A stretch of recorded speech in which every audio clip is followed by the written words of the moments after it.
ይኸውልህ እያወራን ያለ ነው ሰው የዘላለም ህይወት ማግኘት አለበት አይደል?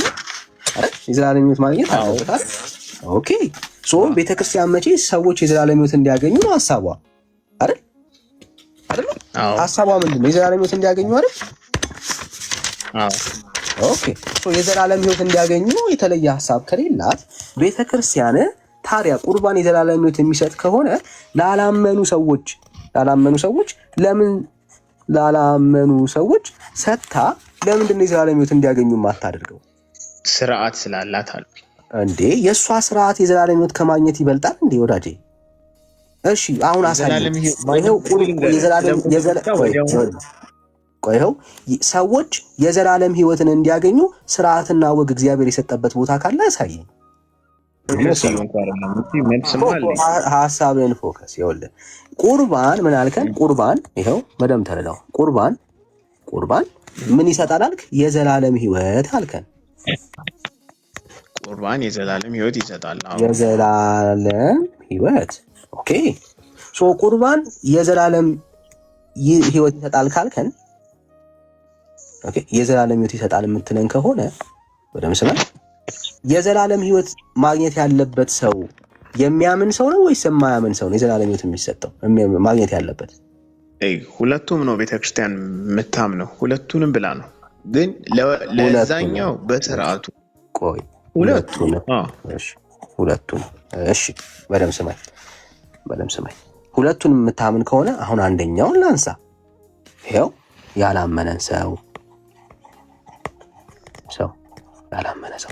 ያላመነ ሰው ቁርባን በልቶ የዘላለም ህይወት ያገኛል? ያላመነ ሰው ቁርባን በልቶ የዘላለም ህይወት ያገኛል ማለት ነው። ያላመነ ሰው አሁን እንዴት ነው? አሁን ያላመነ ሰው ቁርባን በልቶ ማለት አሁን ለምሳሌ የሆነ ሙስሊም ዝም ብሎ መጣና ከዛ በኋላ ቁርባን የምትለውን ቤተክርስቲያን ቁርባን ብላ በቃ ያዘጋጀችውን እሱን አብልታ የዘላለም ህይወት ያገኛል? እንዴት ዝም ብላ አታበላማ እንዴ? ይሄ ጀስት አስዩም እያደረገ ነው። አሁን እያወራን ያለ ነው ቁርባኑ የዘላለም ህይወት ይሰጣል ብለኸኛል አይደል? ይሰጣል ግን በዝም ብሎ አይደለም። ለምሳሌ እንትን አይደለም ነው ስለመብላት እያወራን ያለ መድኃኒት አድርገህ እንትን አትበለው። ቆይ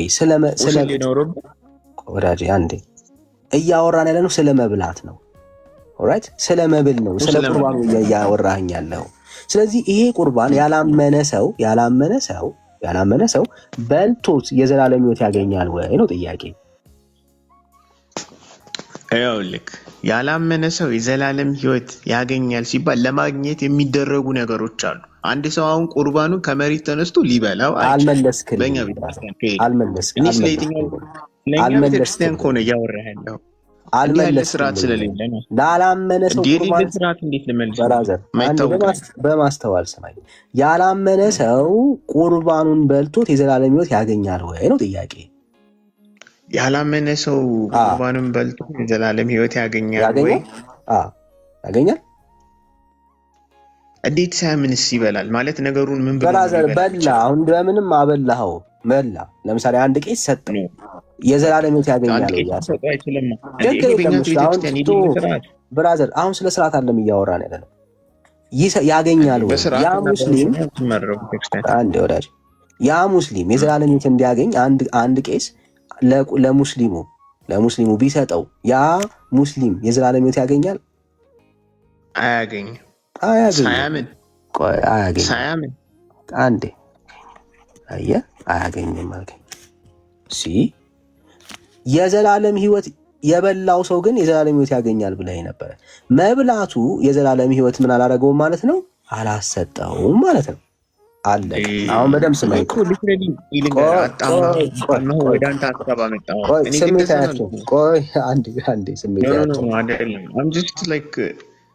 ስሜታቱ ብራዘር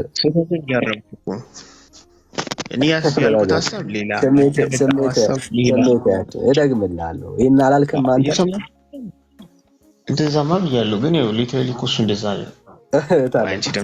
ቴንክ ዩ ታለ እሷ እንኳን ገብቷታል ወዳጄ፣ እሷ እንኳን ገብቷታል። ከአንተ ትሻላለች። ነቅታ እየሰማች ነው። ይኸውልህ ሀሳቡን በደንብ ይኸው አየህ።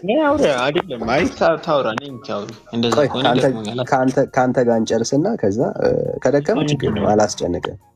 ዋናው ሀሳቡን አልተጨነኩም እንዲህ ደስ ስላለኝ ነው። እሺ ይኸውልህ ሀሳቡ ላይ እንቆይ። አየህ የዘላለም ህይወት ላላመኑ ሰዎች በቁርባን በኩል የለም ማለት ነው። ኦኬ ላላመኑ ሰዎች በቁርባን በኩል የዘላለም ህይወት አይገኝም። ቢያስገኝ ኖሮ ላላመኑ ሰዎች እየተሰጠ ቁርባን ቢያስገኝ ኖሮ ያስገኝ ነበር የዘላለም ህይወት። አሁን በደንብ ስማኝ። ኢየሱስ ክርስቶስን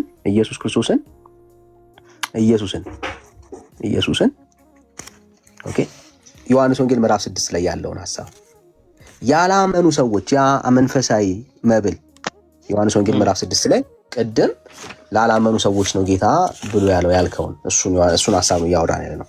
ዮሐንስ ወንጌል ምዕራፍ 6 ላይ ያለውን ያንን መንፈሳዊ መብል ኦኬ ያላመኑ ሰዎች በልተውት የዘላለም ሕይወት ያገኛሉ ወይስ አያገኙም? ያላመኑ ሰው እንግዲህ ያው አማናዊውን ስጋውን አይደለም እያልከኝ ያለው ገብቶሃል? አማናዊ ዮሐንስ ወንጌል ምዕራፍ 6 ላይ ያለው እሱማ እውነተኛ ስጋዬና እውነተኛ ደሜ ነው ስላለ አማናዊ ነው። እሱ እኮ ግልጽ ነው። ዮሐንስ ወንጌል ምዕራፍ 6 ላይ ያለው ያ አማናዊ መብል ያላመኑ ሰዎች በልተውት ቁጥር 27 ላይ ያለው አይደል እያልከ ያለው ሙሉውን ዮሐንስ ወንጌል ሙሉ ሐሳብ ነው ያለው። ተመሳሳይ ሐሳብ ነው ያለው። ዮሐንስ ከሰዎቹ ጋር ያደረገው ንግግር ነው ታች ድረስ የሚቀጥለው። ዮሐንስ ወንጌል ምዕራፍ 6 ላይ ያለው መብል ያላመኑ ሰዎች በልተውት የዘላለም ሕይወት ያገኛሉ ወይስ አያገኙም? እዛ አንተ እንትን ባልከኝ መሰረት በልተውት የሚለው እንዴት ነው የምንበላው ሲሉ በእምነት ነው ብለሃል። ስለዚህ በእምነት መጀመሪያ ማመን ይቀድማል። ዮሐንስ ወንጌል ምዕራፍ 6 ላይ በእምነት ነው ብለኛል ያለው መንፈሳዊ መብል ሰዎች ቢበሉት የዘላለም ሕይወት ያገኛሉ ወይስ አያገኙም? መብላት ሲባል አንተ እኮ ቅድም የጠቀስከው ጥቅስ ላይ ሰዎች የሚሰጧችሁን ምግብ አይደለም፣ ስለ መንፈሳዊ መብል ነው እያወራሁኝ ያለሁት ወዳጅ። እኮ መንፈሳዊ መብል የሰው ልጅ ነው ብለሃል። የሰው ልጅ ነው ብለሃል ሳይሆን ቃሉ ብለዋል የሰው ልጅ ነው ብለዋል። ይሄም መብል የሚበላው ምንድን ነው? በማመን ነው ብለህ 4 ነጥብ አስቀምጣል። ለዚህ መጀመሪያ መንፈሳዊ መብል ሰዎች ሲበሉት ሰዎች የዘላለም ሕይወት ያገኛሉ ወይስ አያገኙም? በመብል ነው አይደለም። ይሄን ማመን ብቻ አይደለም ደግሞ በሌላ በኩል ደግሞ ማመን ብቻ አያድንም። ሌላ ላይ እንመጣለን። አሁን የጠየቁ ዮሐንስ ወንጌል ምዕራፍ 6 ላይ ነው። ዮሐንስ ወንጌል ምዕራፍ 6 ላይ ይሄንን መብል ላላመኑ ሰዎች ትሰጣለህ ወይስ አትሰጥም? አይደለም። አሁን እኮ ልንገርህ፣ ክርስቲያን በክርስቶስ ሎጂክ ሆነ ወይም በክርስትና ሎጂክ ሆነ እየሄድን ያለ ነው። መጽሐፍ ቅዱስ ላይ ያሉ ጥቅሶች እንመጣለን እኮ አሁን እዛ ላይ እንሄዳለን። አሁን እያወራን ያለ ነው ልክ ቅድም እንዳወራ ነው። አሁን ደግሞ ዮሐንስ ወንጌል ምዕራፍ 6 ላይ ያለውን ነው። ዮሐንስ ወንጌል ምዕራፍ 6 ላይ ያለውን መብል ላላመኑ ሰው ማለት ለአሕዛብ ሰዎች እንዲበሉት አድርገህ የዘላለም ሕይወት ያገኛሉ ወይስ አያገኙም ነው ጥያቄው። ግልጽ እኮ ነው ጥያቄው። ለዚህ እንዲበሉት ብቻ የሚለው አምነው ደግሞ ክርስትናን ተቀብለው ከሆነ ያገኙታል። አምነው ክርስትናን ተቀበለው የማይቆርብበት ምክንያት የለም ማለት ነው ወዳጄ። ዮሐንስ ወንጌል ምዕራፍ 6 ላይ ላላመኑት ሰዎች ነው ጌታ ብሎ ያለው አላልከኝም ብለኸኛል። ራስህ እኮ ነው ያልከው። አሁን አይተናነቅ። ዮሐንስ ወንጌል ምዕራፍ 6 ላይ ላላመኑ ሰዎች አይደለ ይሄን ብሎ ያለው? ቆይ ወዳጄ፣ ስጋውን ደግሞ ስለዚህ ቆይ ወዳጄ፣ ቆይ ወደ እምነት እየጠራቸው ነው። ወደ እምነት እየጠራቸው እሱን እኮ ነው የምናወራው። አንዴ ስሜት ያክል አየህ፣ ያላመኑ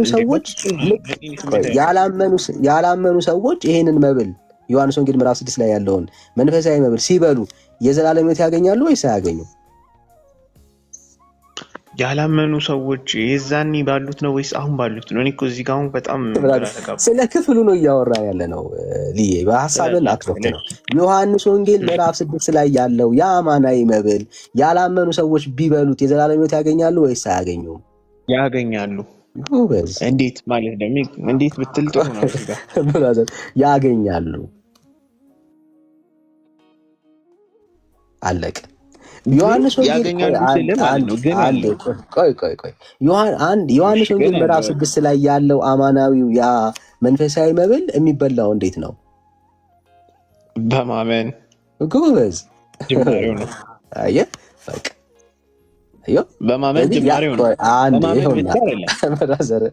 በማመን ብቻ አይልማ። ሌላ ስራማ ምናምን አይልማ። እዛ ክፍል ላይ ሌላ ምናምን ስራ የለውም። ጨረስ ነው ማለት ነው። እንድትረዳው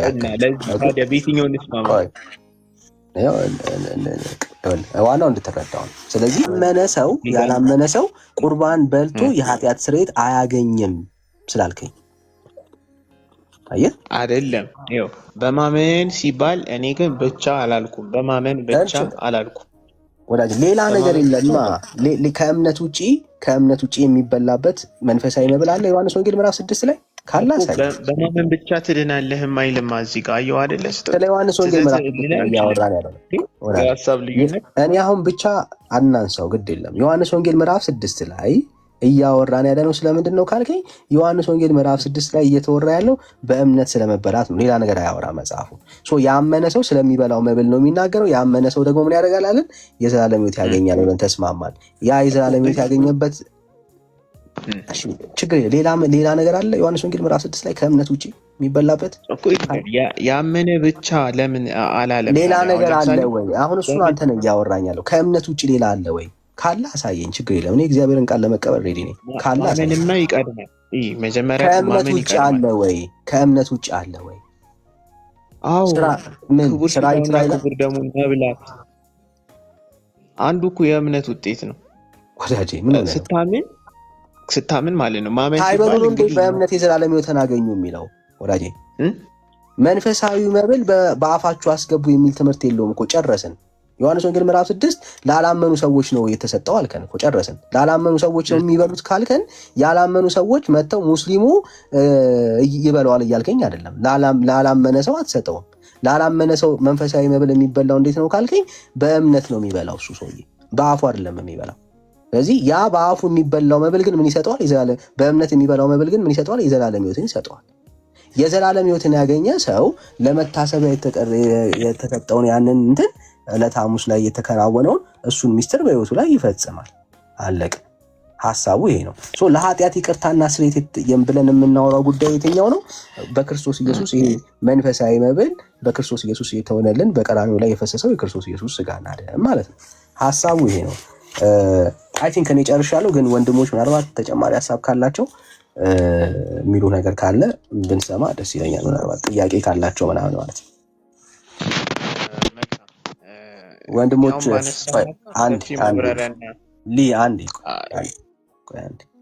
እሺ፣ ወንድሞች ሀሳብ አላችሁ? ሜላይ እንኳን ደህና መጣ።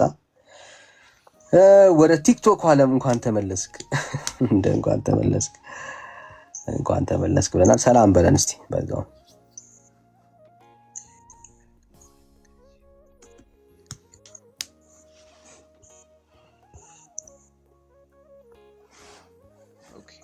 የሚሉት ነገር ያለ አይመስለኝም። ዳኒ እንግዲህ ከዚህ በኋላ ላለው ሀሳብ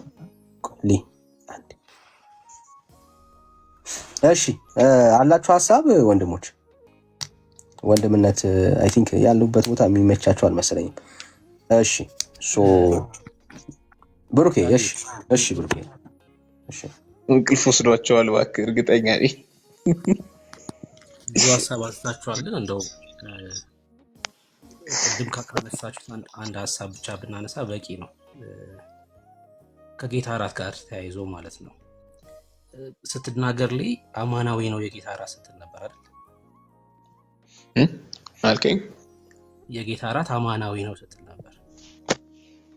አዎ አማናዊ ነው። ምን ማለት ነው አማናዊ ማለት? ቴንኪው። አማናዊ ማለት በእኛ ቤተክርስቲያን አስተምህሮ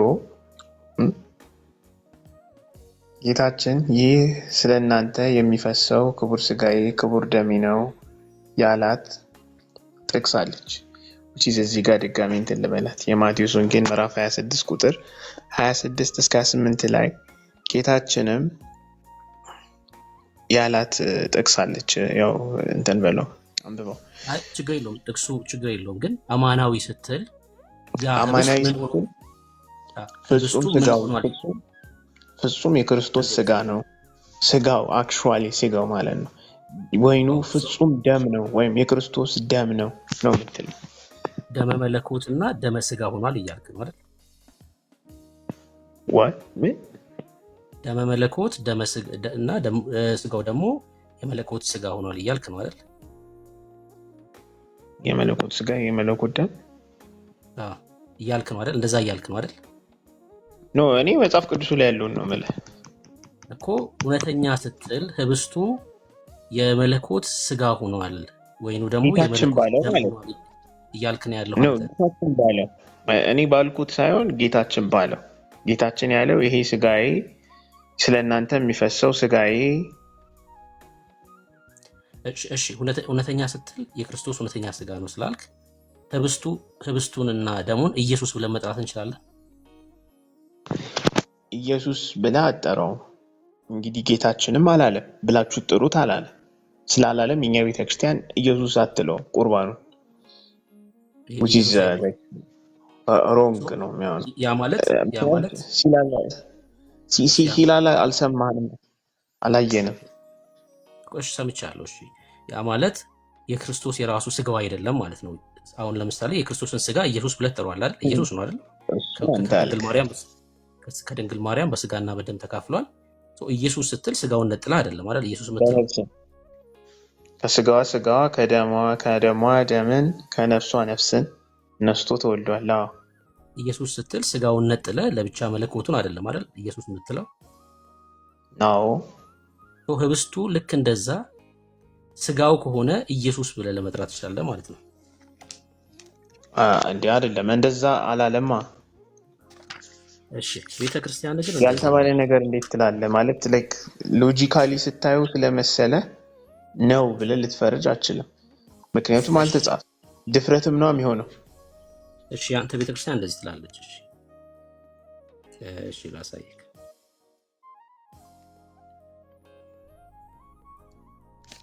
ኦኬ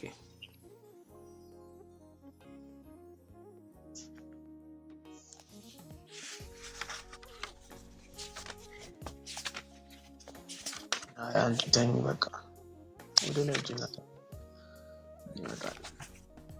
ተነሽ ኦኬ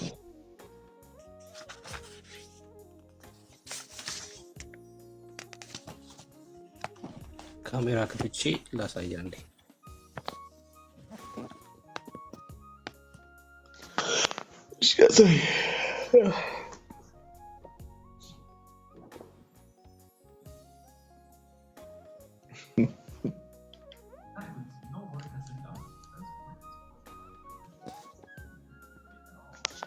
ዳኒ በትልቁ አርክ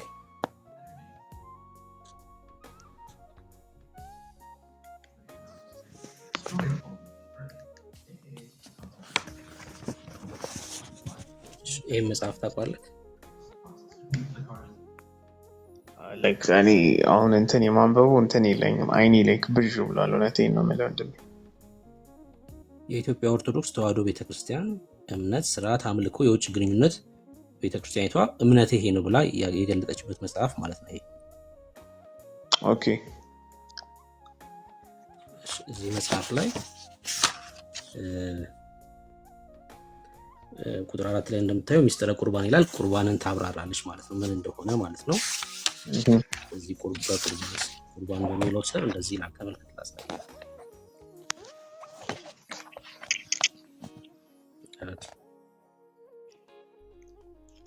ወንድም ይሰሙ ነው እንትን በልኝ እስቲ አንብብልኝ አንተ። እሺ ቄሱ በቅዳሴ ጊዜ ህብስቱን በጻሕል ወይኑን በጽዋ አድርጎ እየባረከ እሺ ጸሎቱ ቅዳሴውን ሲያደርስበት ህብስቱ ተለውጦ አማናዊ ስጋ ወልደ እግዚአብሔር ስጋው የእግዚአብሔር ስጋ ይሆናል እያለ ነው። ወይኑ ተለውጦ አማናዊ ደመ ወልደ እግዚአብሔር ይሆናል ይላል። እየሰማኝ ነው? አለክ ወንድም አለ። የቱ ጋር ነው ክርስቶስ ነው ለምትለው? አልከ እኔም እኮ ያልኩ ሐሳብ ይሄ ነው። የክርስቶስ ስጋ ሆነ አማናዊ ወይም በፍጹም ስጋ ሆነ ደሙም የክርስቶስ ደም ሆነ ትላለች እንጂ ክርስቶስ ነው ወይም ክርስቶስ ልንለው እንችላለን። አንድ የክርስቶስ ስጋ ነው ማለትና ነገሩ ክርስቶስ ነው እኮ። የክርስቶስን ስጋ ከክርስቶስ አትነጥለውም እኮ፣ ተነጥሎ አይነገርም። ታዲያ ክርስቶስ አይደለም። አሁን እኮ ስጋውን ቁርባን ትለዋለች እንጂ ክርስቶስ ነው አትለውም ነው እኔ ያልኩ። ሶ ላይክ ክርስቶስ ስጋውን ነው የምትለው ፖይንት። እሺ ምን እንደምትልኩ አነበብኩልህ። ይሄው ምን እንደምትለው ራሳይ that doesn't make a sense to be honest. like ምንም ሐሳብን ዝቅ ለማድረግ ሳይሆን I'm trying to be like logical. what you try to say like ካልሰማክ ይኸው እኮ ድጋሜ ልነግርህ ነው። ካልሰማኩ ምንም እሺ ምናልባት ድጋሜ ልስማክ። ኦኬ ሰማዋል። እሺ ቅዳሴውን ሲደርስበት ህብስቱ ተለውጦ አማናዊ ስጋ ወልደ እግዚአብሔር ይሆናል ይላል። ህብስቱ ምንድነው የሚሆነው አለ? የእግዚአብሔር ስጋ ይሆናል ይላል። ያው ወልደ እግዚአብሔር ስጋ ወይኑ ተለውጦ አማናዊ ደመ ወልደ እግዚአብሔር ይሆናል። ደሙ ወይኑ ተለውጦ አማናዊ ደመ ወልደ እግዚአብሔር ይሆናል። ወይኑ ምንድነው የሚሆነው? የመለኮት ደም ይሆናል እያለች ነው። ወይም የእግዚአብሔር ደም ይሆናል እያለች ነው። እግዚአብሔር ስጋው ደግሞ መለኮታዊ ነው። ምንድነው እዚህ ጋር ስተቷል? ደም በዚህ ከተስማማክ ጥያቄ ልጠይቅ። መልካም እኮ ቅድም ምን አልኩክ? ቅድም ስጋው የእግዚአብሔር ስጋ ደሙ የእግዚአብሔር ደም ይሆናል ብለህ ታምናለህ ስለ አላምንም እንደዛ ስላልከኝ ነው ግን ማስረጃውን የከፈትኩት ማለት ነው። አላምንም ብያለሁ እንዴ? ላይክ ቪዲዮ እየቀረስኩ ነው ብራዘር። ላይክ ኦኬ ተሳስተ ነው በሚለው እናስብ። ምክንያቱም ይሄ እኮ የኔ እምነት ነው እንደዛ ነው ያልኩት። አረታል ማለት ነው እንደዛ አላልኩም ካልከኝ ተኝተህ ነው እያወራህ ያለው። እንደዛ ምትል ከሆነ የኔ ፍቅር እኮ እንደዛ ያለ አላልኩም ያለች ተው አንተ ተሳስተህ እንደዛ ብለህ የምታምን ከሆነ እሺ ስማኝ ችግር የለውም። እንደዛ ብለህ የምታምን ከሆነ ህብስቱ የእግዚአብሔር ወይ የመለኮት ስጋ ይሆናል ብለህ የምታምን ከሆነ ለህብስቱ ትሰግዳለህ ማለት ነው አይደል? ትሰግዳለህ? ህብስቱ የመለኮት ስጋ ነው ብለህ የምታምን ከሆነ ለህብስቱ ትሰግዳለህ ማለት ነው። ወይ ደግሞ ታመልከዋለህ ማለት ነው። ህብስቱ ክርስቶስን ነው የማመልከው which is የክርስቶስ ስጋ ስለሆነ ያነጻኛል ነው የምለው። አይ እኔ ስላምልኮት ነው። እኔ ያነጻ ላይ አይደለም ጥያቄ። የመለኮት ስጋ ነው ብለህ ስለምታምን አንተ ህብስቱን ጽዋውም ደግሞ የመለኮት ደም ነው ብለህ ስለምታምን ታመልከዋለህ ወይም ደግሞ ትሰግድለታለህ ነው ጥያቄ። አንሰግድም አናመልክ ነው like personal ነገር እና ታመልካላችሁ ብለህ ቢላይክ በሲንጉላር ያወራው ስለሆነ አይ ካንተ ጋር ያወራው ስለሆነ ሌሎች ማለት የኦርቶዶክስን ትምህርት እየነገርኩ ስለሆነ ፐርሰናሊ የማደርገው ነገር አታርጉ። አከራክርም እሱ ችግር የለውም። ለክርስቶስን አታመልከው ማለት አንዴ ክርስቶስን አመልከዋለሁ ግን ለቁርባኑ ህብስቱ ራሱ ግን ተለውጦ የመለኮት ስጋ ከሆነ ለምንድን ነው ታዲያ ማታመልከው? ራሱ የመለኮት ስጋ ስለሆነ ማለት ነው። ለምሳሌ ኢየሱስን ስታመልከው ስጋውን ነጥለህ ክርስቶስ ነው ማለት አይደለም ወንድም። የመለኮት ስጋ ሆነ ወይም ተለወጠ ሲል የክርስቶስ ያኔ ይሄንን ስጋ ስትበሉ ይሄንን ደም ስትጠጡ የዘላለም ህይወት ታገኛላችሁ ያለው ላይ ነው ፖይንቱ እንትን የሚለው ኢየሱስን ስታመልከው ስጋውን ነጥለህ ነው የምታመልከው። ለስጋው አሰግድም። ለስጋው የሚሰግዳ ኦርቶዶክስ ያለ እንዲያው ለምሳሌ ለቁርባኑ ለቁርባን አይደለም ያወራው። አይ ስለ ቁርባን በደንብ ስም ቁርባን ነው የሚባለው። ቁርባን ነው የሚባለው አንድ ሌላ ሀሳብ ነው። አይ ጥያቄን በደንብ ስማ ነው ያልኩህ። አሁን ስለ ኢየሱስ ነው የጠየቅኩህ። ኢየሱስን ስታመልክ ስጋውን ነጥለህ ነው ወይ የምታመልከው? ለስጋው አሰግድም ወይ ነው ጥያቄ። ስጋውን ነጥለህ ነው ወይ የምታመልከው? እኔ ስጋውን ነጥዬ አመልካለሁ አላልኩም። ጥያቄ ነው የጠየቅኩት። አመልካለህ ሳይሆን ጥያቄ ነው የጠየቅኩት። አላመልክም። ስጋውን ነጥዬ አላመልክም ማለት ስጋውን አላመልክም፣ ክርስቶስን ነው የማመልከው። ስጋውን ተለወጠ ነው እንጂ የምለው ስለ ህብስቱ አይደለም እየጠየቅኩ ያለሁት። አሁንም ስለ ህብስቱ አይደለም ስለ ክርስቶስን ማመልካለሁ። አዎ አሁን ለኢየሱስ ስትሰግድ አንተ ለኢየሱስ ስትሰግድ ከማርያም የተካፈለውን ስጋና ደም ነጥለ ነው የምትሰግደው? ለመለኮት ብቻ ነው የምትሰግደው? እንደዚህ አይነት ሀሳብ እኮ የለም ወንድም አለ። ክርስቶስ ስትል እኮ ስጋውን ለብሷል በምድራዊ የመጣው እንጂ የኦሪቱ ክርስቶስ ስጋ ያለበሰው ከዛ በኋላ ብለው ነገር እኮ የለም። ኦልሬዲ ስጋውን ተዋህዶት እኮ ነው በሰማይ ያለው። እንዴት ነው ነጥዬ ማስበው? የሌለ ነገር እኮ ነው እያወራኝ ያለው። ነጥላ አይደለም ማለት ስትሰግድ። እሺ ስማኝ፣ ስትሰግድ ነጥለ ማሰግድ ህብስቱም የመለኮት ስጋ ከሆነ ለዚህ ህብስት ለምን ነው ታዲያ ማሰግደው? ለዚህ ህብስት የማልሰግደው ነጥዬ አንደኛ ክርስቶስ ስጋውን ነጥሎ አላረገም፣ ለዛ አልሰግድም። ቁርባን ለቁርባን ደግሞ ስገዱ የሚል ስርዓት ስለሌለ አልሰግድም። ለቁርባን ስገድ እንዴት? ቁርባን ነው ባይዘው ስጋውና ደሙ የክርስቶስ ስጋና ደም ይሁን እንጂ ቁርባን ነው የሚባለው። ቁርባን which is መስዋዕት ነው። ክርስቶስ ለኛ የተሰዋልን መስዋዕት ነው። ሌላ ነገር አድርገህ እንትን አትበል ማለት አትረዳው። ስለዚህ ለጌታችን ነው የምንሰግደው። ለቁርባኑ ስገድ የሚል ስርዓት ስለሌለ የሌለን ስርዓት አምጥቼ ለምን እንዲያታደርግም ብትለኝ መልሱ አጭርና አጭር ነው፣ ስርዓቱ ስለሌለ። እሺ ሁለተኛውን ጥያቄ ላንሳና ይሄን ጥያቄ የኦርቶዶክሳውያን ስለገቡ ኮሜንት ላይ ሲቃወሙ የነበሩ ሰማቸዋለን። ቅድም ከዳኒ ጋር ዮሐንስ ስታወራ ስለነበር እሱ ላይ 2 ደቂቃ ብቻ እናወራና ከዛ ለሌሎች እድል እንሰጥ፣ ረጅም ሰዓት ስለሆነ። ቤቲ ስጋውን አላመልክም ነው ያልኩት። አዎ ስጋውን አላመልክም ብያለሁ። ክርስቶስ ታዲያ ስጋውን አልለበሰም እያልሽ ነው ቤቲ? እታች ኮሜንት ስር ችግር የለውም፣ ኮሜንቱ ይቀር፣ ችግር የለውም። ከኔ ጋር እናወራ። ዮሐንስ 6:54 እሺ ዮሐንስ 6:54 ስጋዬን የሚበላ ደሜን የሚጠጣ የዘላለም ሕይወት አለው፣ እኔም በመጨረሻው ቀን አስነሳዋለሁ ይላል። ይሄ ስለ ህብስት እያወራ ነው ያንተ ሙግት? እሺ ጥሩ። እስኪ ከቁጥር 51 ጀምረን እናንብብና ምን ያህል ስህተት እንደሆንክ ላሳይክ። ከሰማይ የወረደ ሕያው እንጀራ እኔ ነኝ አለ። ይሄ ከሰማይ የወረደው ሕያው እንጀራ ህብስቱ ነው? ራሱ ኢየሱስ ነው? ክርስቶስ ነው። ህብስቱ አይደለም። ሰው ከዚህ እንጀራ ቢበላ ለዘላለም ይኖራል አለ። ሰው ከዚህ እንጀራ ቢበላ ሲል ከህብስቱ ነው ወይስ ከሰማይ ከወረደው ነው እያለ ያለው? ከሰማይ ከወረደው ነው። መልካም። አሁንም ስለ ህብስት እያወራ አይደለም። እኔም ስለ ዓለም ህይወት የምሰጠው እንጀራ ስጋዬ ነው አለ። ይሄ ስጋ ለማን ነው የተሰጠው? ማለት ስለ ዓለም ማለት የዳኑ ናቸው ወይስ ስለ ዓለም ማለት የዳኑ ናቸው ወይስ በጨለማ ያሉ ናቸው? ስለ ዓለም ሲባል ያው የሰው ልጆች በሚለው ነው እኔ የምረዳው፣ ወይም ቤተክርስቲያን ስንማር የነበረው ዓለም ያው የሰው ልጅ አይደል? ስለዚህ ያመኑትም ያላመኑትም ይመለከታል። እሺ አሁን ባልከው ተስማምቻለሁ። ያመኑትንም ያላመኑትም ይመለከታል ብሏል።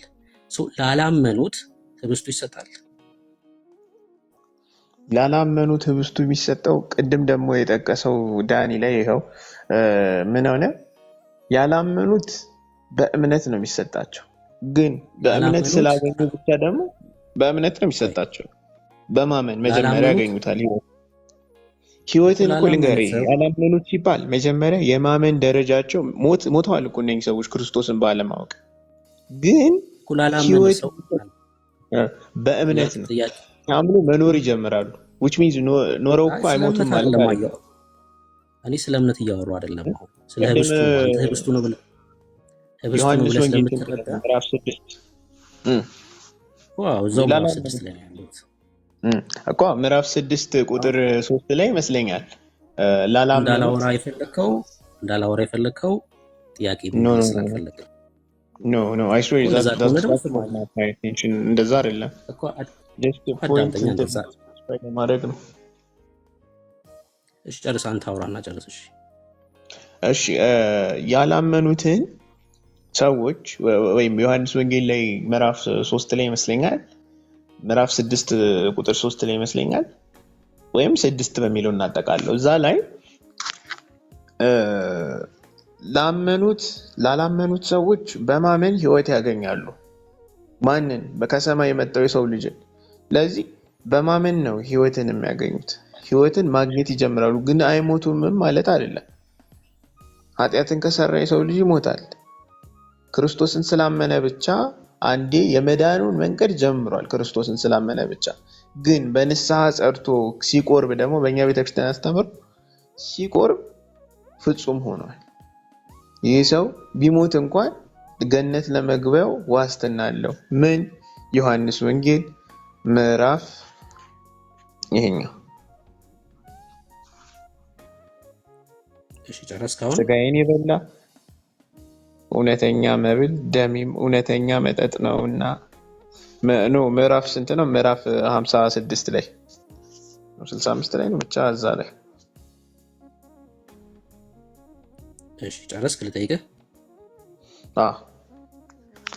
እሺ ስለ እምነት አይደለም እያወራ ያለሁት። አንተ ዮሐንስ ወንጌል መጽሐፍ ምዕራፍ 6 ስለ ህብስት ነው ብለህ ስለምታምን እንደዛ ስለምትረዳ ጥያቄን በደንብ ስማ። ኢየሱስ እኔም ስለ ዓለም ህይወት የምሰጠው እንጀራ ስጋዬ ነው ብሏል። ይሄ ዓለም የተባለው ያመኑትም ያላመኑትም ስላልክ ላላመኑ ሰዎች ቁርባን ይሰጣሉ ነው ጥያቄ፣ ወይ ደግሞ የጌታ እራት ይሰጣሉ ነው ጥያቄ። ልመልስ? እንድትመልስ ነው የጠየቁ። እሺ እንግዲህ ላላመኑ ሰዎች የጌታ እራት ይሰጣል ወይ? ቅድም ሳይሆን ቅድም እንደተወራ አድርጌ የጌታችን መጽሐፍ ቅዱስ ላይ የዮሐንስ ወንጌል ምዕራፍ 6 ላይ ራሱ እዛው ላይ ላላመኑ ሰዎች ክርስቶስን ጌታቸው አድርገው በማመናቸው የህይወትን መንገድ መጀመር እንደሚችሉ ነው እንጂ ይጀምራሉ የመዳንን መንገድ ክርስቶስን በማመን ግን የሚፈጸመው አውቃለሁ። ጥያቄን እንደማትመልስ አውቃለሁ። ምክንያቱም የምጠይቀን ጥያቄ የምትመልስ ከሆነ ይሄን ክፍል የአንተን እምነት ስለሚያፈርስብህ ማለት ነው። አሁን እኔ ጥያቄ የጌታ እራት በዓለም ላሉ ሰዎች ይሰጣሉ ወይ ነው ጥያቄ። ምንም ማብራራት አይፈልግም። አዎ ይሰጣል ወይም አይሰጥም ብለህ ማለፍ ትችላለህ፣ ግን አትመልስም እንደዛ። ምክንያቱም ስለ ጌታ እራት አይደለም ክፍሉ እያወራ ያለው፣ ስለ ጌታ እራት አይደለም እየተናገረ ያለው፣ ራሱ ኢየሱስን ስለመብላት ነው እየተናገረ ያለው። ሲጀምር እግዚአብሔር የዘላለምን ህይወት በሰዎች እጅ ላይ አላስቀምጠም። እኔ እንደው የአምላክ ድንቅ ስራ በዚህ ነው የምገረመው። ደስ ሲለው ሲያኮርፍ ፊቱን በሚያጠቁርብህ ሰው ላይ አይደለም የዘላለም የተቀመጠው። ቀራኔው ላይ ጀምሮ ቀራኔው ላይ ጨርሶታል እግዚአብሔር። በቃ እንዴት እኮ ሐሴት እንደማረግ በአምላኬ ማለት ነው። በቃ የሰው እጅ ላይ ያለ የዘላለም ህይወት የለም። በየሰው እጅ ላይ የለም በቃ የዘላለም ህይወት። እና ማን የሰው እጅ ላይ ያለ እዚህ ሲሆን የሰው እጅ ላይ አንዴ አንተ ስታወራ ስለምሰማ አታቋርጠኝ። ጌታ ምን አለ? ከሰማይ የወረደ ሕያው እንጀራ እኔ ነኝ አለ። አሁን ይሄ ሰዎች ስለሚያዘጋጁት ህብስት አይደለም የሚያወራው፣ ፓስተሮችና ቄሶች ስለሚያዘጋጁት አይደለም። ከሰማይ ስለወረደው ስለራሱ እያወራ ነው። ሰው ከዚህ እንጀራ ቢበላ ለዘላለም ይኖራል። ይሄ ማለት በኢሳይያስ መጽሐፍ ምዕራፍ 25 ላይ እግዚአብሔር አስቀድሞ ምን ብሏል? የሰባ ፍሪዳ በተራራዬ ላይ አዘጋጃለሁ ያለው ማለት እኮ ነው። ከዛ ኑና ብሉ አለ እግዚአብሔር ማለት ነው። እና ከዚህ ከሰማይ ከወረደው ሰው ከዚህ እንጀራ ቢበላ ለዘላለም ይኖራል። እኔም ስለ ዓለም ህይወት የምሰጠው እንጀራ ስጋዬ ነው አለ። ይሄ እንጀራ ለቤተ ክርስቲያን የተሰጠ አይደለም፣ አይገርምም? ለዓለም የተሰጠ ነው። ለሙስሊም፣ ለኤቲስቱ፣ በጨለማ ላሉ ለኦርቶዶክሳውያን የተሰጠ ነው። በክርስቶስ ኢየሱስ አምነው እንዲድኑ የተሰጠ ነው በዓለም ላሉ እንጂ የአካሉ ብልት ለሆኑት የተሰጠ አይደለም። እና እንዴት ነው ይሄ እንጀራ የሚበላው ይሄ ስጋ የሚበላው ካላችሁ፣ ቅድም ዳኒ በደንብ ነበር ለማሳየት ሲሞክር የነበረውና ጌታ እንደዚህ ያለውላችሁ ቁጥር 33 የእግዚአብሔር እንጀራ ከሰማይ የሚወርድ ለዓለምም ህይወት የሚሰጥ ነው እናላችሁ። ይሄ እግዚአብሔር እንጀራ ከሰማይ ነው የሚወርደው፣ ከሰማይ እየወረደ ነው፣ ራሱ ጌታ ነው። ከዛስ ይደግመዋል። በጣም የሚገርመው ቃሉ ለዓለም ህይወት የሚሰጥ ነው አለ። ለዓለም ህይወት የሚሆን ነው ይሄ ከሰማይ የሚወርደው እንጀራ። ከዛስ እነሱ ይሄን እንጀራ ዘወትር ስጠን አሉት። ከሰማይ የወረደውን እንጀራ ዘወትር ስጠን ብለው ጠየቁት። ጌታም እንደዚህ አላቸው፣ የህይወት እንጀራ እኔ ነኝ ከሰማይ የወረደው፣ ወደ እኔ የሚመጣ ከቶ አይራብም፣ በእኔ የሚያምን ሁልጊዜ ከቶ አይጠማም አላቸው። ይኸው ከሰማይ የወረደውን እንጀራ ማመን እኮ ብያለሁ። አዎ ክፍሉ እያወራ ያለው በክርስቶስ ኢየሱስ ስታምን ያ ቀራንዮ ላይ የተሰዋልህን ስጋና ደም ትበላለህ ነው እንጂ እያለ ያለው ስለ ጌታ እራት እየተናገረ አይደለም። በኢየሱስ ስለማመን ነው። ሰው በክርስቶስ ኢየሱስ እንዴ 35 ላይ አቆመህ እንዴት እንደዛ ትላለህ? 55 ላይ ያለውን ነው የሚጠቅል እንደልኩ አንተ 35 ላይ ያለውን ክርስቶስን በማመን አዎ፣ እኛም እኮ ክርስቶስን ካላመንክ ህይወት አታገኝም። መጀመሪያ ክርስቶስን ሳታመን ክቡር ስጋና ክቡር ደሙን ቤት ታገኛለህ ነው ማለት። መጀመሪያ ክርስቶስን ማመን ይቀል። እንደዚህ አድርጌ ላሳይ፣ ደግሞ ልጨምርልህ ላሳይ። ለምሳሌ የኢትዮጵያ ኦርቶዶክስ የምታዘጋጀው ቁርባን የኃጢአት ስርየት አይሰጥም። ማስረጃ ልንገርህ። አዎ እስቲ አሳየኝ። እንግዲህ ያው አንተ ነህ ማስረጃ ላሳይክ። የኢትዮጵያ ኦርቶዶክስ አማኝ የሆነ አንድ ሰው ከመቁረቡ በፊት የሰራውን ኃጢአት ለካህን ይናዘዛል። ትክክል ነኝ? አዎ። ካህኑ ቀኖና ይሰጠዋል። ልክ ነኝ? አዎ። ቀኖናውን ሲፈጽም ከኃጢአት ንጹህ ይሆናል ሰውየው። ትክክል ነኝ? አዎ። ንጹህ የሆነ ሰው ነው የጌታ እራትን የሚወስደው አይደል? ከኃጢአት የነጻ ሰው። አዎ። ምክንያቱም ራስን ሄደህ ለካህን አስመርምር ይላላ። ለምን ራስን ለካህን ሄደህ አስመርምር አለ? ሄደን እናወራለን፣ ችግር የለውም እሱ ጋር። አሁን ምን ላሳየ እንደፈለግኩኝ ገብቶሃል? በኢትዮጵያ ኦርቶዶክስ የጌታ እራት እንኳን ወይ ደግሞ ቁርባን የሚባለው የኃጢአት ስርየት ይሰጣል ቢባል እንኳን ውሸት ነው። ምክንያቱስ ኃጢአተኛ ሳይሆን የሚወስደው ከኃጢአት የነጻ ሰው ነው የሚወስደው። ታዲያ ለየትኛው ኃጢአት ነው የሚሆነው? አስቀድሞ ኃጢአቱን ተናዞ ካህኑ ቆይ አንዴ ልጨርስና ትናገራለህ። አስቀድሞ ለካህን ኃጢአቱን ተናዞ ካህኑ ቀኖና ሰጥቶት ከኃጢአቱ ከነጻ በኋላ ነው ሂዶ የሚወስደው የጌታ እራት ወይ ደግሞ የሚቆርበው ማለት ነው። ንጹህ ሰው ነው የሚቆርበው። አይቻልም። ንጹህ ሳትሆኑ መቁረብ አይቻልም በኢትዮጵያ ኦርቶዶክስ። ያ ማለት ለኃጢአት ስርየት እንኳን የሚሆን አይደለም ማለት ነው። ኃጢአት ስርየት ያገኘው ሰውየው በንስሐና በቀኖናው ነው፣ ካህኑ በሚሰጠው ትእዛዝ ነው እንጂ በጌታ እራት አይደለም። እንደ ትምህርት እንኳን ብቻ አትልም። አንተን አስባልኩ እኮ ይኸውልህ፣ የጌታ እራት ነው ወይ የሚቆርበው? እኔ አልኩልህ እንጂ እኔ እንድልልህ ነው ሲጀመርም የፈለግከው። ጀስት ላይክ ሰድሚት ማድረግ ነው የፈለግከው። አንተ እኮ ያልከው እኮ የቤተክርስቲያን ትምህርት እኮ ነው ያልከው። አንተ ራስህ ያልከው ባይሆን እኮ አትልም ነበር እኮ። ንገር አንተ እንድልልህ ስለፈለግክ ያልክልኝ የፈለግከውን ነገር ልበልልህ ብዬ ልለፈው ብዬ ነው እንጂ ላይክ ቁርባኑ እኔ የፈለግኩትን አይደለም። እኔ የፈለግኩትን ንስሐ ገባ ሳይሆን እሺ፣ እኔ የፈለግኩትን ሳይሆን የምትናገረው የቤተክርስቲያንን ትምህርት ንገረኝ ነው። እኔ የፈለግኩትን አይደለም፣ ትምህርታችሁን ንገረኝ። ቁርባኑን አንድ ሰው የሚቆርበው አንድ ይህንን ቃል ለመፈጸም ነው። ቁርባኑን ያልቆረበ የዘላለም ሕይወት የለውም። በቃ እኔን ስጋና ያለ ደም ያልጠጣ ያልበላ የዘላለም ሕይወት የለውም ስለሚል ነው ቃሉ። ስለዚህ ይህንን ጥያቄ ስለ ኃጢአት ስለሆነ ከኃጢአት ያልነጻ ሰው ይቆርባል ወይስ አይቆርብም? ከኃጢአት ያልነጻ ሰው የማይቆርብ እንዴት ይቆርባል? አለቀ እኮ እሱ ነው።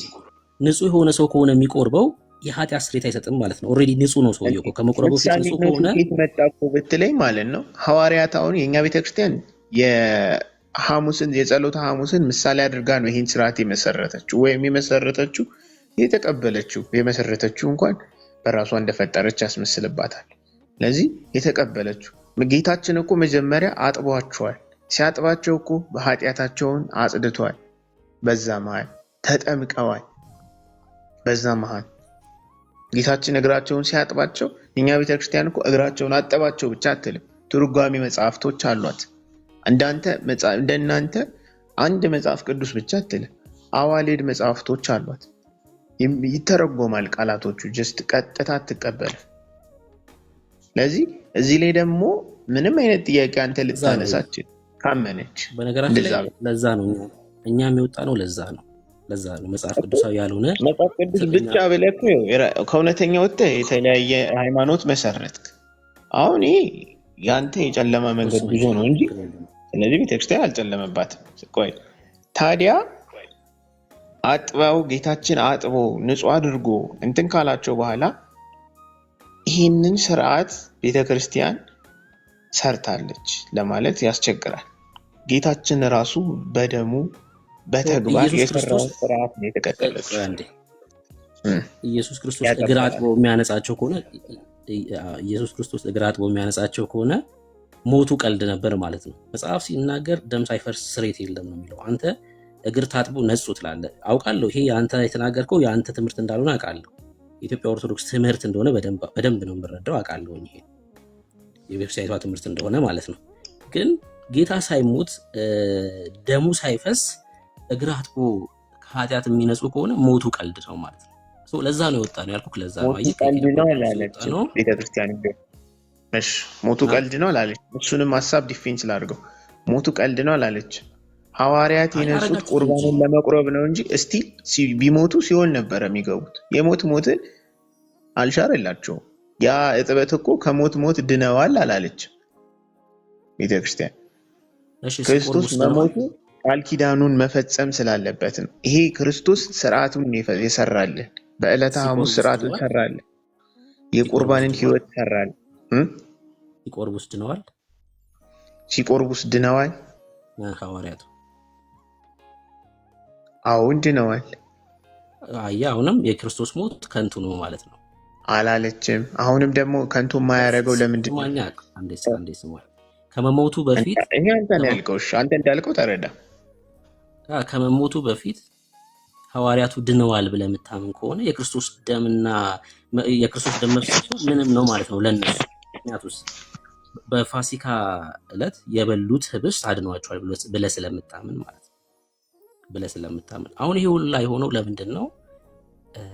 ይህ መጽሐፍ ቅዱሳዊ የሆኑ ትምህርቶች ስላሉ ነው። በነገራችን ላይ ፓኬጅ ነው በኢትዮጵያ ኦርቶዶክስ መዳን ማለት ነው። ፓኬጅ ሲሆን ደግሞ እያንዳንዱ ፓኬጆች የሚነሱበት ጥያቄ አለ። ፓኬጁ ከጎደለ ለምሳሌ ሰው አምኖ ተጠምቆ እንኳን ዳን አይባልም። የግዴታ ሜሮን መቀባት አለበት። ሜሮን ከጎደለ መዳን የለም። ዘን ወረድክ። ከዛ ደግሞ መቁረብ አለበት። እንደዛም እንኳን አልዳንም ገና መስራት አለበት። ከዛስ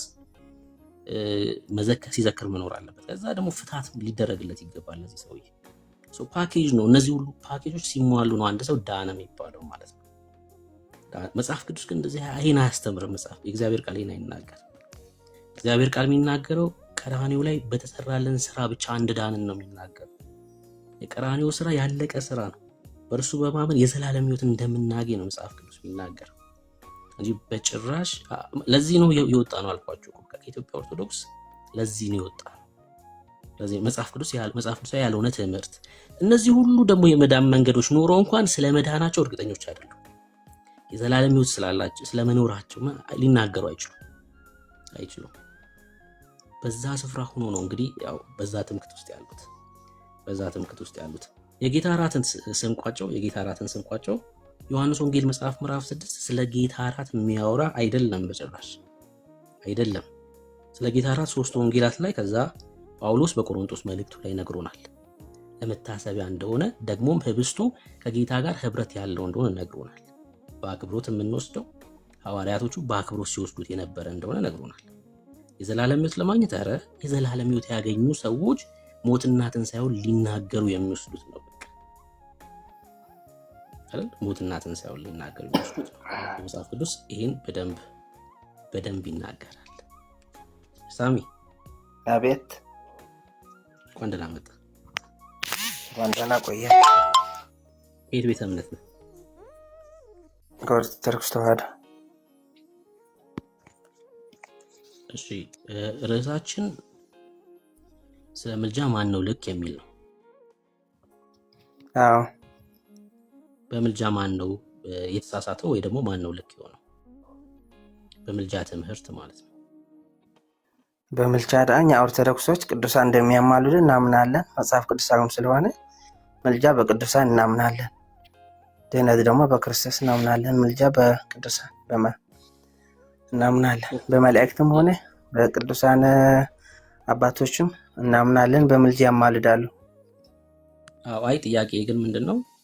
ማን ነው ትክክል ነው? አሁን ምን ታምናላችሁ ሳይሆን ከኛና ከናንተ ማን ነው ትክክል ነው ጥያቄ። እኛ ናይስ፣ እናንተ ልክ ናችሁ። በክርስቶስ ለምሳሌ እኛ ጌታ ኢየሱስ ክርስቶስ አማላጅ ነው ብለን እናምናለን። እናንተ ምን ብላችሁ ታምናላችሁ? አዎ፣ ምን ብላችሁ ታምናላችሁ? አሁን ስለ ክርስቶስ ምልጃ ነው የምናወራው፣ ስለ ቅዱሳን ነው እኮ። ምልጃ ማለት ስለ ክርስቶስም ስለ ቅዱሳንም ጭምር ነው። እሺ፣ በየትኛው እንጀምር? በቅዱሳን ነው የምንጀምረው ወይስ በክርስቶስ ነው? እኮ እምነትህን ልወቀው መጀመሪያ። እኛ ኢየሱስ ያማልዳል ብለን እናምናለን። አንተ ምን ብለን የምታምነው? ይፈርዳል ብለን ነው የምናምነው። አማላጅ አይደለም። አይደለም። መልካም። እሺ፣ ስለ ቅዱሳን ምልጃ እኛም ስለ ቅዱሳን ምልጃ ቅዱሳን ያማልዳሉ ብለን እናምናለን። ቅዱሳን ያማልዳሉ ብለን ስናምን ግን ምን እያለ ነው?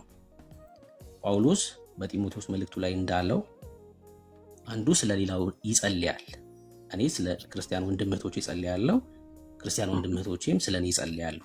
ምልጃን ከዚህ አንጻር እንረዳለን። ይሄ መጽሐፍ ቅዱሳዊ ትምህርት ነው። በኋላ ስናወራ እንደዚህ የሚያማልድ ነው። ቆይ የኛን ነው እየነገርኩ ያለሁት። እሺ፣ እኛ ምን ብለን ነው የምናምነው? አንዱ ስለኔ ይጸልያል። ዳኒ ወደ እኔ አይጸልይም፣ እኔም ወደ ዳኒ አልጸልይም።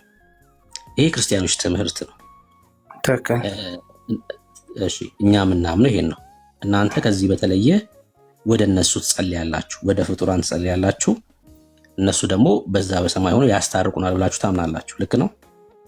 አዎ፣ ያስታርቁናል ሳይሆን ነው ያማልዳሉ ነው እንጂ ያስታርቁናል። እሱማ ክርስቶስ ራሱ ታርቆናል እኮ። ያማልዱናል ነው እኮ። ያማልዱናል ስትል ምን እያልክ ነው? ምን ያደርጉናል? ምን ያደርጉናል?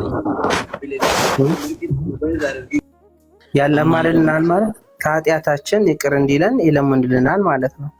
እሱ እኮ ታዲያ ማስታረቅ እኮ ነው። ምንም እኮ ምልጃ ማለት ድርጊቱ ነው። ከዛ በኋላ ደግሞ ውጤቱ ደግሞ እርቅ ነው እኮ። ሌላ ምንም እንትን የለው። አማላጃው ዋው። እሺ፣ ምልጃ ማለት የሆነ ሰው ስለሆነ ሰው ሲለምን ነው። ውጤቱ ደግሞ እርቅ ነው የሚሆነው። በቃ በመካከል መስማማት ነው የሚሆነው። ለምንላችሁ ያስታርቋቸዋል በሰማይ። እሺ፣ ይሄ ደግሞ መጽሐፍ ቅዱሳዊ አይደለም ብለን እናምናለን እኛ። ከየትኛውን ጀምር? ስለ የክርስቶስን እንጀምር ወይስ በቅዱሳን እንጀምርና ከዛ ወደ ክርስቶስ እንወጣለን። ወደ ማርያም ትጸልያለህ እኮ ነገር እኮ ነው። በቅዱሳን እንጀምርና አሁን ስለ ማርያም፣ ስለ አብርሃም፣ ስለ ሚካኤል ሳይሆን ስለ ቅዱሳን ነው የምናወራው። ባጭሩ እየገነጠለች እኮ ቅዱሳን ናቸው። ስለ ቅዱሳን በደፈናው እናወራ። ችግር የለውም። ማርያም የሚል ስም አሳየኝ ብዬ አልጠይቅም። እሺ፣ ችግር የለውም። እንደዛ አልጠይቅም እኮ።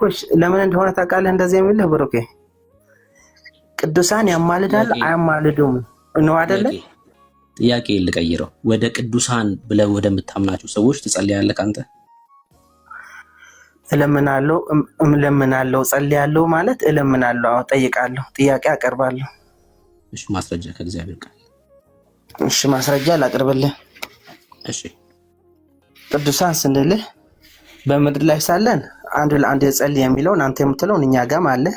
ግን ቅዱሳን ሆኖ በሰማይ ሞቶ በሰማይ እያሉ ምድር ያለውን ነገር ያያሉ፣ የተጠየቁትን ከእግዚአብሔር ጋር ያቀራርባሉ። እሱ ደግሞ ማስረጃ ልስጥህ።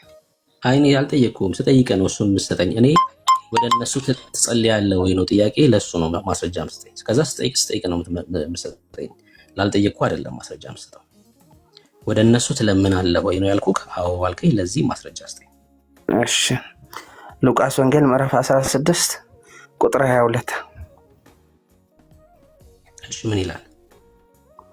አንብብልኝ መጽሐፍ ቅዱስ ከያዝክ። ድሃው ሞተ፣ መላእክትም ወደ አብርሃም እቅፍ ወሰዱት የሚለውን ርዕስ አንብብልኝ መጽሐፍ ቅዱስ ይዘህ ከሆነ። እሺ፣ በሲኦል ያለው ባለጸጋ አብርሃምን አሻቅቦ ተመለከተና አባቶ ማረኝ ሲለው እንመለከታለን። እሺ፣ አንብብልኝ ወረዳ እኮ ይሄ ነው ሐሳቡ። ምን ልትለኝ ነው? እዚህ ክፍል ላይ እኮ ወደ አልዓዛር የሚለውን እንዴ ላክልኝ እኮ ነው የሚለው። ሲሄድና ዝሮ ጠየቀው። እሺ፣ ጠየቀው። ባጭሩ ጥያቄ አቀረበ። አዎ፣ አልዓዛርን ስደድልኝና በጣት ውሃ እንዲያበርድልኝ ምናምን ብሎ ይጠይቀዋል። እሺ፣ አዎ፣ እሺ። አብርሃም ደግሞ መለሰለት። እኔ አልችልም ብሎ ይመልስለታል። አዎ፣ አይደለም፣ በእኛና በእናንተ መካከል ገደል አለ ብሎታል። ስለዚህ ምን አለው መልሶ? አዎ፣ መልሶ 27 ላይ ዝቅ ብለህ ምን አለው ሰው ባለጸጋው? እንኪያስ አባት ሆይ ወደ አባቴ ቤት እንድትሰደው እለምንሃለሁ። 5 ወንድሞች አሉኝና ወደዚህ ስቃይ እንዳይመጡ ይመስክርላቸው አለ አይደለ? ከዛ በኋላ አብርሃም ምን አለው መልሶ ማለት ነው፣ ምድር ያለው ነገር አብርሃም እንዳየ እንደሚያይ። ምክንያቱም አብርሃም የሞተበትና እነዛ ነቢያት ያሉበትን ዘመን እሱ አይደለም ጥያቄ። አሁን እሱ ጋር መጣና አወራለሁ፣ ችግር የለውም። አሁን ልመናው ላይ ስለሆነ ማን ነው እዚህ ክፍል ላይ ለመነው? ባለጸጋው ለመነ። የት ያለው? ሰማይ ወዳለው። የት ያለው ባለጸጋው የት ሆኖ ነው የለመነው? ሲኦል ሆኖ።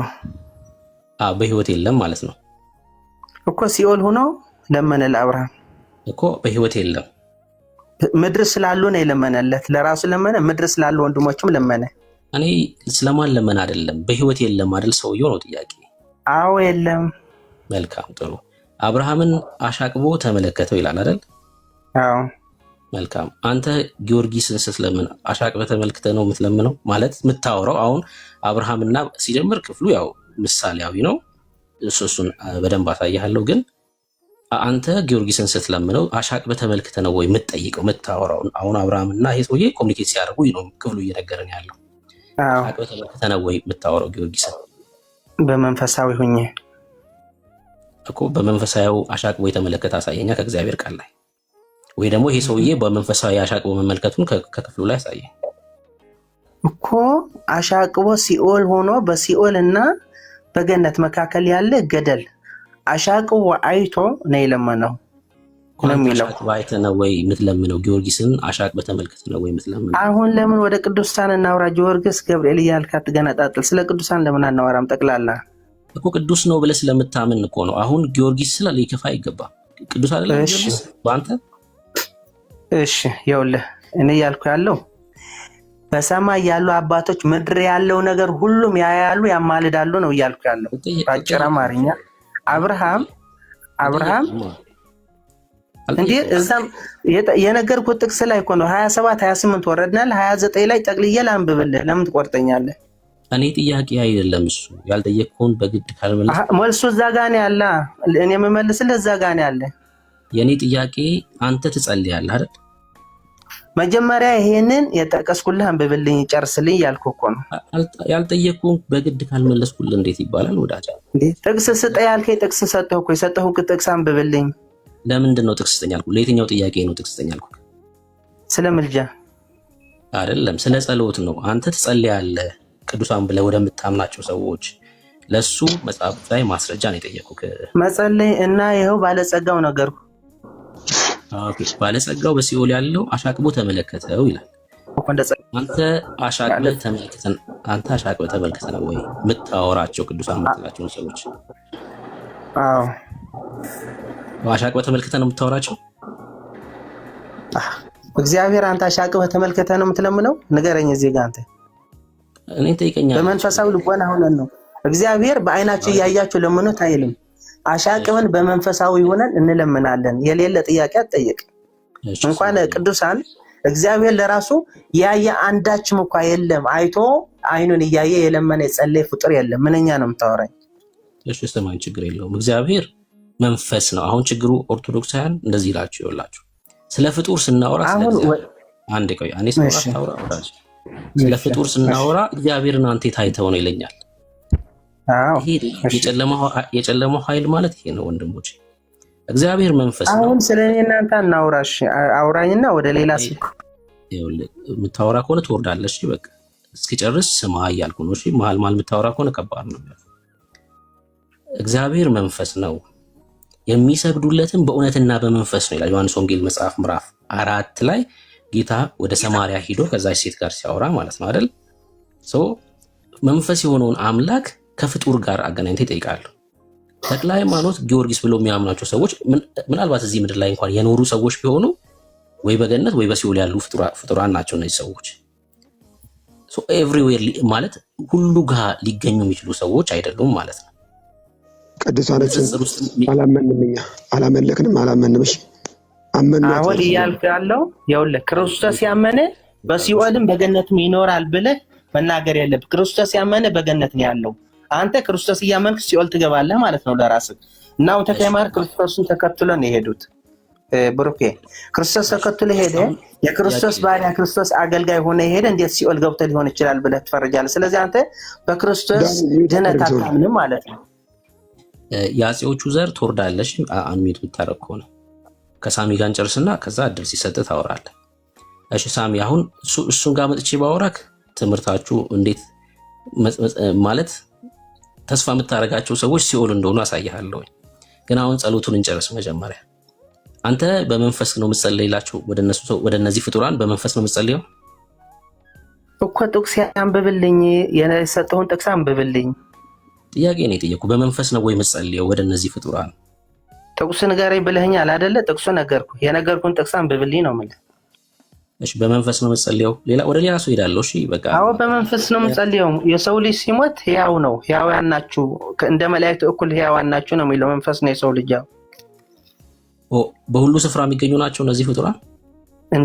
ይኸውልህ ከሰማይ ሆነው እነዚህ ፍጡራን ከሰማይ ሆነው ምድርን ያያሉ። ምድር ያለው ነገር ሁሉም ያውቃሉ። አያውቁም ካልክ ደግሞ ማስረጃ ልስጥ።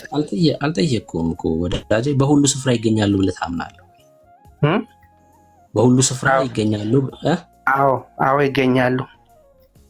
እነዚህ ፍጡራን በሁሉ ስፍራ ይገኛሉ ብለህ ታምናለህ? በሁሉ ስፍራ የሚገኘው አንድ መድኃኔዓለም እግዚአብሔር ነው እያልኩ ያለው። በምድር ያለው ነገር ስትለምነው ያይልሃል፣ ይነግርልሃል፣ ያስታርቅሃል።